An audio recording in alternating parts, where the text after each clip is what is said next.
News time 11:51. Let's get you where you need to go. Here is Susan Browning. Name change. No worries. It's all good. Taking a look what's happening in Hempstead and the southbound Meadowbrook between the Southern State and the Babylon Turnpike.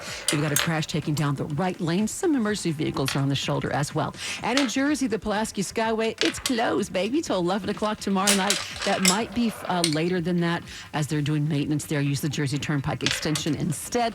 Water main breaks in Fort Lee, a couple of them. Northbound 19 ramp for 9W and eastbound Route 4 before 19. That's a water main break there as well, and tons of potholes all around. Keep your eyes peeled. Here's what you need to know about the bridges and tunnels. George inbound upper level, 2 lanes down mid-span for overnight repair. Inbound Lincoln closed down for work as well for repair. Southbound FDR, you've got the lane, the cones up and 2 lanes are down from the 90s to around the 70s. That's a jam up there. On the northbound side, it's a bit of a slow go in the 40s and the 50s. Susan Browning, 1010 wins at 92.3 FM.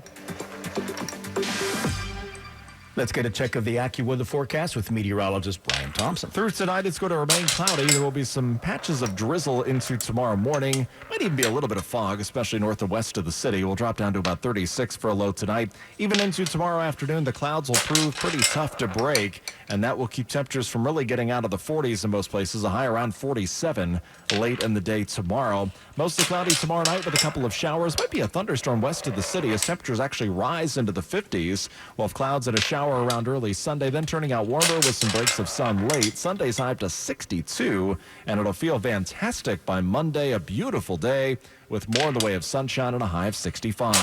I'm AccuWeather meteorologist Brian Thompson on New York's weather station. 1010 wins on 92.3 FM. Ready for the time change. If only it were that easy. Daylight saving time returns this weekend, meaning we lose an hour of sleep. Eric Eckelman in the East Village likes the extra daylight, but not at a cost. I mean, I like the other change because I get an extra hour of sleep. Anais says it's time to put the clock switching routine behind us. I think that it bothers people. Yeah, it's a hassle. Some blame farmers for messing with the time. I live here in New York City, so... You're not a farmer? I am oddly not a farmer. But DST started during World War I to save energy. And here we are, still losing sleep over it. Darius Ranzi is 1010 wins at 92.3 FM in the Flatiron District. Now Bloomberg Money Watch. U.S. consumers reining in their spending in January as retail sales fell 0.2% that month, hurt by a real slump in auto sales.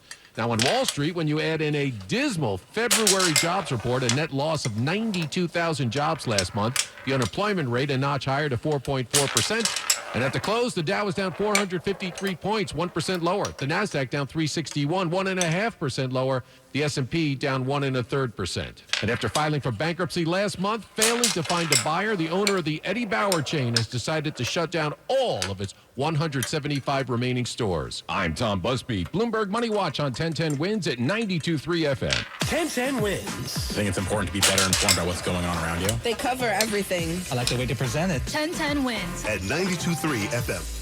WINS, WINS FM and HD1 New York. Always live on the free Odyssey app. More people get their news from 1010 wins and from any other radio station in the nation. James Boys at Service Aid, Phil Pilato, Editor's Desk. I'm Mario Bosquez. All news, all the time. This is 1010 wins on 92.3 FM, New York. Good morning. It's 37 degrees at 12 midnight on this Saturday, March 7th. I'm Suzanne Covici. Here's what's happening.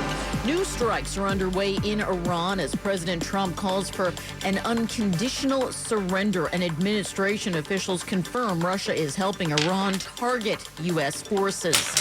The NYPD releases body cam footage of their surprise encounter with ICE agents who detained a Columbia student. A 15-year-old boy is hospitalized after getting shot in Bensonhurst. Police in Newark are asking for the public's help in finding the man they say used Google Translate to announce a restaurant robbery.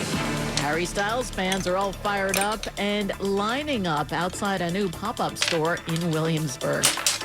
Sports. The Knicks beat the Nuggets. AccuWeather says a little drizzle and fog out there this morning. We're going down to 36 degrees.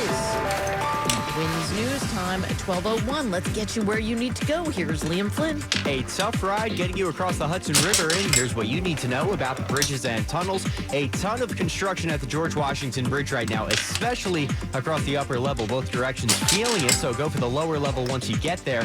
And then once you're in the Bronx, so the inbound side, the eastbound Cross Bronx flows with construction work out to Jerome Avenue. Use the southbound Deegan, eastbound Bruckner combination instead. Lincoln Tunnel's a good ride either way, but at the Holland Tunnel, they are getting the closure started at the Pulaski Skyway. Both directions going to be set to close pretty much all day long today, so you want to use the Newark Bay extension instead, which is running well. And then we've got some trouble on the east side of Manhattan. All construction work related. Northbound FDR Drive jams up from the 30s up to the Queensboro Bridge. Southbound from the 90s into the 70s. Stick with 1st or 2nd Avenue. You can even go for the west side if that floats your boat. Here's what we see on Long Island's Big Three. We're moving well. Southern State, Northern State, and the Long Island Expressway all trouble-free. And getting you out of Brooklyn and into Queens. The eastbound BQE jams up from McGinnis Boulevard almost all the way up to Queens Boulevard. Construction work blocks 2 lanes. Liam Flynn, 1010 wins on 92.3 FM. The weekend is here, so is the rain, but at least no snow. Here's AccuWeather's LaTroy Thornton. This cool start to the month of March is about to give way to a period of several days of much warmer weather around the tri-state, the first such extended stretch of the season, but we do have to contend with yet another round of drizzle early this morning and really right through the remainder of this Saturday morning. The clouds then hang around for the rest of today with highs in the mid-40s, but that's a late day or evening high. Then temperatures simply rise through the night into a Sunday that may start with a shower. Then temperatures will be off to the races for the rest of Sunday with some sunny breaks and the very first 60s of the year.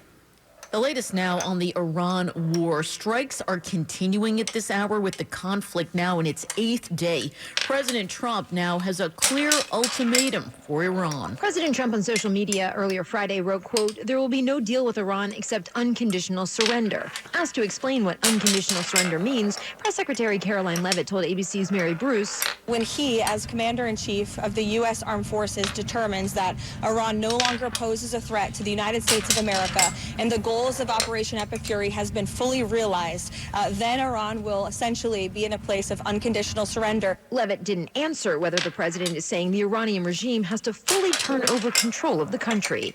Karen Travers, ABC News, the White House. Disturbing news from U.S. intelligence officials who say Russia has been giving information to help Tehran hurt the U.S. Sources confirmed to ABC News an initial Washington Post report that Russia has been providing Iran with the locations of American troops in the region, including aircraft and ships. Earlier this week, an Iranian drone attack killed 6 Americans stationed at a base in Kuwait.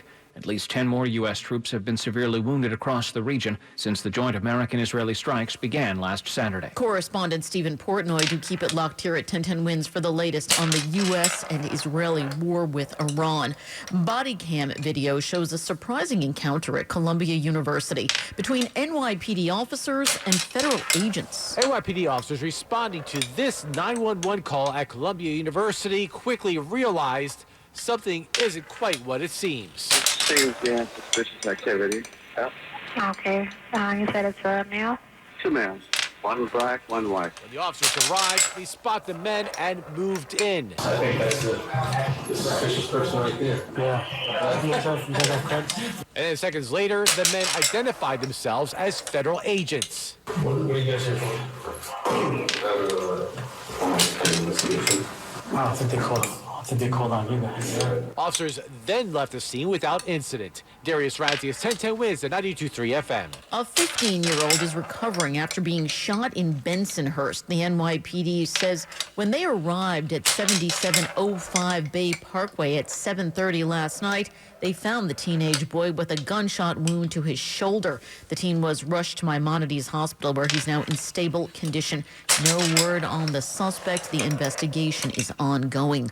Police in Newark are asking for the public's help in finding the man they say used Google Translate to make his intentions known before his crime. Newark police say the man bought a cup of coffee here at the My Little Ecuadorian Cafe and announced the robbery to the Spanish-speaking staff using the Translate app. Cristina Garancio works at another cafe across the street. Y a la hora de ir a la caja, se ha puesto en Google Translation. She said when the cashier ran away from the register, the man threw hot coffee at her. The attempted robbery has Cristina and her all-female staff shaken up. Yo trabajo aquí y obvio, a todas nos preocupan las personas. Police have photos of the suspect, but in them, a black mask covers most of his face. Marla Diamond, 1010 Wins on 92.3 FM in the Ironbound section of Newark.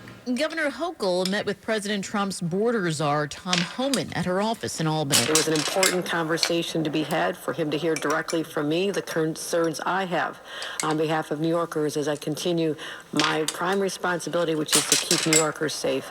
And I will not be disclosing his side of the conversation. I'm just telling you what I raised with him. The meeting came a day after the president replaced Homeland Security Secretary Kristi Noem, who came under fire for the way she handled the immigration crackdown in Minnesota. Homan was tasked with taking over and ending the surge. Hochul did tell reporters that she reminded Homan that Trump told her he wouldn't launch a similar immigration enforcement blitz in New York unless she asked him to do so. The annual Bronx Week celebration is on hold. Bronx Borough President Vanessa Gibson says she doesn't know why everyone is having a conniption, her words, on her decision to put Bronx Week on pause. I just need time to reimagine it and make sure that it has a greater impact across the Bronx.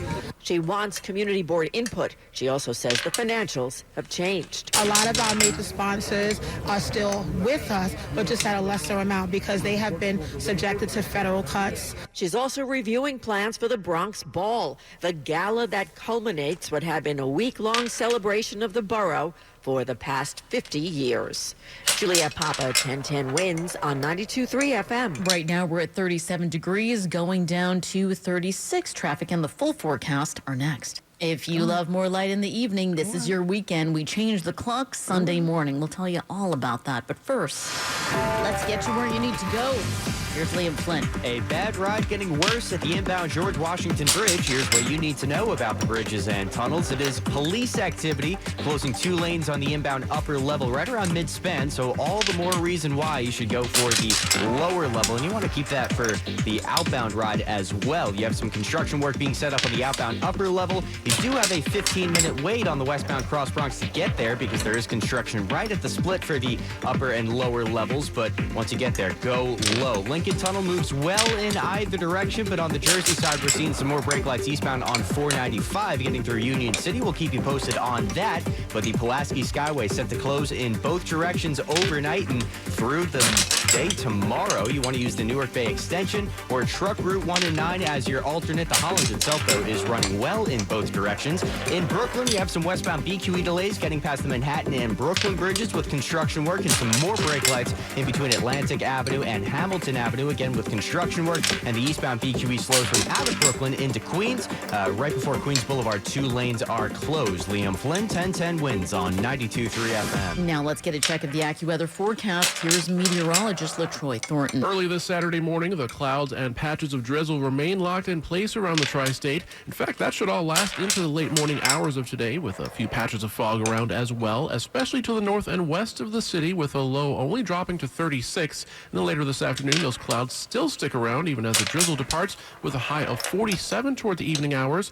That leads to temperatures continuing to rise Saturday night with a couple of showers around, maybe even a thunderstorm to the west of the city. Temperatures get into the 50s and continue rising into Sunday. An early shower gives way to perhaps some breaks of sun late with a high of 64. Then more of the same for Monday in terms of temperatures, with even more sunshine. A nice day, the high 65. I'm AccuWeather meteorologist LaTroy Thornton on New York's weather station 1010 Wins on 92.3 FM. Love it or hate it, it's almost time to change the clocks again. At 2 a.m. Sunday, we move 1 hour ahead. According to an AP North poll last year, if they had to choose, most Americans say they would prefer to make daylight savings time permanent rather than standard time. Kenneth Wright with the University of Colorado says that choice has some implications. We are on permanent daylight saving time. We're going to have many more dark mornings. People will be driving to work. Children will be standing there for the bus or walking to school in the dark. And it can increase that by more than 100 days compared to what we currently do right now. Scott Yates with Lock the Clock, says he got involved in the discussion for personal reasons. Like so many people, I was just frustrated having to change the clocks twice a year. I didn't like losing an hour of sleep in the spring. And says he's optimistic about getting rid of the time change. It's a terrific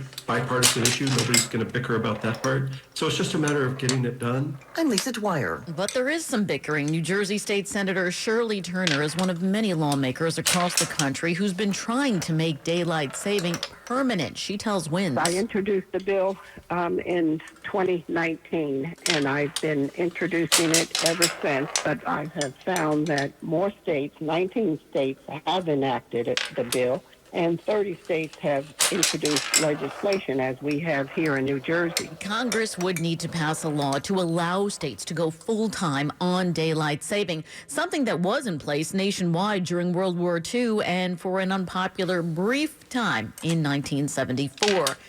A former Batman is cashing in on AI. Wow. Here I am. Netflix has purchased Ben Affleck's film tech startup. Interpositive's mission? Streamlining workflows for production houses by providing creators with tools to automatically adjust colors, audio, and other editing elements. Affleck says he came up with the idea after he noticed how AI technology was falling short in the production realm. He insists he wants to keep storytelling human. The Actors Union, SAG-AFTRA, is currently negotiating a new contract with major studios designed to protect human talent. Deborah Rodriguez for 1010 Wins. No word on how much Netflix paid for Affleck's product. If you're an Ace Ventura fan, you probably loved this scene. Oh, Lord. The mother rhino is giving birth. Well, now the butt-birth rhino from the Ace Ventura sequel, When Nature Calls, is going up for auction. Prop Store Auction says the rhino was used for exterior shots in the 1995 comedy when Ace star Jim Carrey was using the mechanical animal to spy on a suspect. Bidding on the prop, which was previously displayed at Planet Hollywood, has reached $5,500 so far, and the auction goes until March 25th. Well, buckle up for this one. That may be a first for an elephant. 4-week-old calf Lynn Mai at the National Zoo in Washington is suffering from diarrhea. So the zoo is putting feces from the healthy gut biome of another elephant into her formula, providing her with the healthy bacteria she needs. The process, called fecal microbiota transplant, has been used successfully in humans, dogs, horses, and kangaroos, but this may be the first time it's been tried in an elephant. The zoo is getting the freeze-dried feces from Ollie, a 4-month-old elephant at the Columbus Zoo and Aquarium in Ohio. Correspondent Michael Wallace. From the bright lights of Broadway to the soaring elms of Central Park, we are New York's all-news station. All news, all the time. This is 1010 Wins on 92.3 FM. You give us 22 minutes, we'll give you the world. Good morning. It's 37 degrees at 12:20 on this Saturday, March 7th. I'm Suzanne Colucci. Here's what's happening. New strikes are happening right now as President Trump calls for an unconditional surrender, and administration officials confirm Russia is helping Iran to target American forces. The NYPD releases body cam footage of their encounter with ICE agents who detained a Columbia University student. If you have a sidewalk shed in your neighborhood that's been up way too long, the city says help is on the way. A 15-year-old boy is arrested for trespassing on subway tracks with a loaded gun. Oh, the treasures left behind at Unclaimed Baggage. If you'd like to take a look, a rare pop-up featuring all those bags is happening in Manhattan this weekend.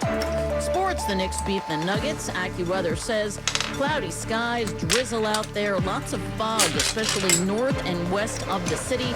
We're going down to 36 degrees for the overnight hours. Later on today, we're going to make it up to 47. Winds News Time, 12:21. Let's get to where you need to go. Here's Liam Flynn. Construction work, police activity, the whole nine at the George Washington Bridge. And here's what you need to know about the bridges and tunnels. On the inbound side, go for the lower level. You have construction work and police activity across the inbound upper level. Now, on the outbound side, both levels are not being spared. You have a lane out right at the split for the upper and lower levels. So an extra few minutes out of town. And once you're on the inbound side and in the Bronx, go for the southbound Deegan, eastbound Bruckner combination to bypass some construction work on on the eastbound Cross Bronx at Jerome Avenue. The inbound Lincoln Tunnel, eastbound 495, is jamming up through Union City and Weehawken, and you might want to think about using the Holland Tunnel instead, only from the Newark Bay Extension or Truck Route 1 and 9. They are in the process of closing the Pulaski Skyway. Looks like all lanes are officially closed on the outbound side. We'll keep you posted on the inbound side. The tunnel itself is running all right. On the east side of Manhattan, we're jammed up on the FDR Drive northbound, coming from the 30s up into the Queensboro Bridge, and southbound out of the 90s into the 70s. Go for 1st or 2nd Avenue, and the west side is also moving well. And in Brooklyn, eastbound BQE jams up into Queens, coming across the Kosciuszko Bridge with construction work. Liam Flynn, 1010 wins on 92.3 FM. And the U.S.-Israel war with Iran is now in its second week. The airstrikes are continuing at this hour. President Trump is ruling out talks unless Iran surrenders unconditionally. In another major development, administration officials have confirmed Russia is helping Iran to target American forces. Russia has been providing Iran with the locations of U.S. military assets, including U.S. warships and aircraft, taking an indirect role in the U.S.-led war against Iran. White House Press Secretary Caroline Leavitt was asked if this will hamper U.S. efforts to broker a peace deal that could end Russia's war against Ukraine. It's something this administration still wants to see and something I know the president will continue to work on. Secretary Leavitt did not comment on whether President Trump has expressed frustration to Russia's President Putin.